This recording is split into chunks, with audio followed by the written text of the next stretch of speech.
Алла субхана ва тағала ертең қиямет күнінде таразыны қояды. Мизан деген таразы бар, бауырлар.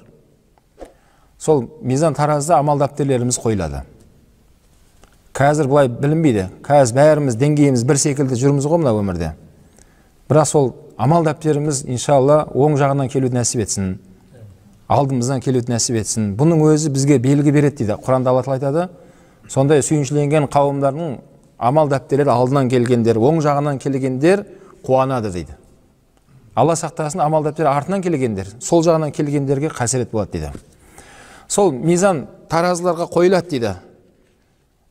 Ахл сола, намаз қандар бар ғой, намазына берік болған, құлшылыққа берік болған адамдардың мизанға қойылады, соған байланысты сауаптарын алады дейді.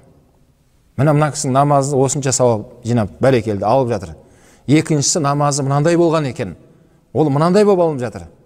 Деген секілді сол әділдікпен амалдар таразыда қойылады, мизанда.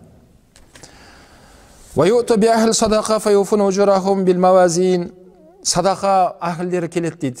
Садақа беріп жүрген қауымдар бар, жарысып. Мен де берем Алла үшін деп.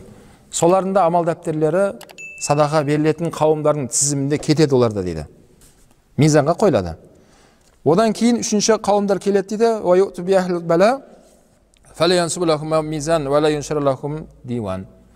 Үшінші деңгейде келеді дейді, қауымдар шақырылады екен. Басына бәле төнген адамдар шақырылады дейді. Яғни проблемасы бар адамдар.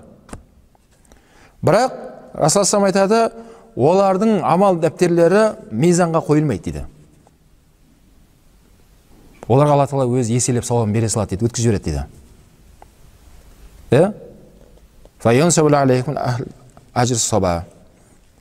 Өйткені олардың сауаптары мынау қиыншылыққа сабыр еткендер үшін дейді.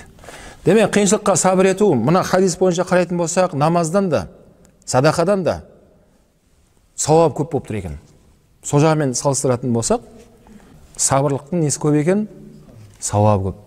Бәлкі Расул айтады, ол мизанға да сартылмайды дейді. Өйткені ол өте үлкен сауап болғандықтан.